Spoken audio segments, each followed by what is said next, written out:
Jana lubbuu isaanii jannata haa kennu. Jana lubbuu isaanii qabsaa'anii kufaa qabsoon itti fufaa itti wareegaman qofa bilisummaan dhufa. Walaloon koo har'aa bar waa'ee goototaa Oromooti walloo goota hedduu qaba. Oromoota walloo mee maaliif dagattu? Nurratti hin deebitu rooroon bara dheeraa. Garbummaa didadhaa gocha gadaantummaa. Garbummaa didadhaa gocha gadaantummaa. Akkaan dhagahetti jechi lafee ji'u lafarraa ijaaramte. Maqaa kee eeguudhaaf gootamee qadafte. Kan akka Adamalii, kan akka Aluwaa, ilmaan walloo gootaa kan kaaseen kan biisa. Seenaa awwaalamtee warri boolaa baasan, aadaa tuffatamtee warri lafaa kaasan, warri bilisummaaf gatii lubbuu baasan. Tokko lamaa miti maqaa dhaheen bitu, tokko lamaa miti maqaa dhaheen bitu.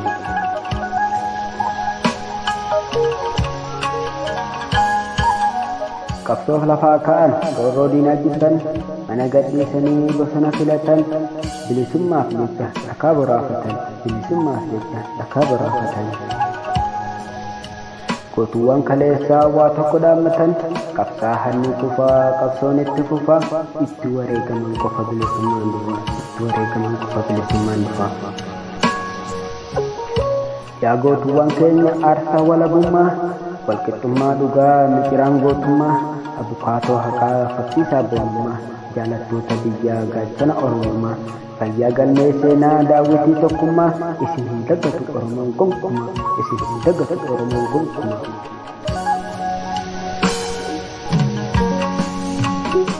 Nurratti hin jalqabu gooti biyyaaf kufuun bilisummaan sabaa akkas malee hin dhufu isin kuftanillee qabsoo haqaan kufu isin kuftanillee qabsoo haqaan kufu.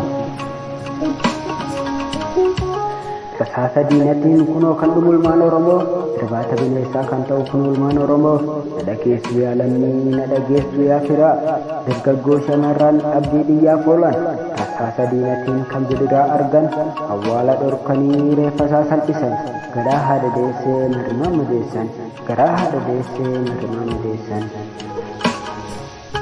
Durii mana ofii abbatu horataa amma jijjiiramee liyyeliin karra dhaabbattee yakkaasi qorata amma jijjiiramee liyyeliin karra dhaabbattee yakkaasi qorata. Gocha bara kanaa garaan nan dagatu dubbatuufan ta'a kunoo bara baraata dubbatuufan ta'a kunoo bara baraata. Bilisummaa ture bargaaffiin isaanii jannata haa kennuuf jenna lubbuu isaanii jannata haa kennuuf jenna lubbuu isaanii. Qabsaa'anii kufaa qabsoon itti fufaa itti wareegaman qofa bilisummaan dhufa itti wareegaman qofa bilisummaan dhufa.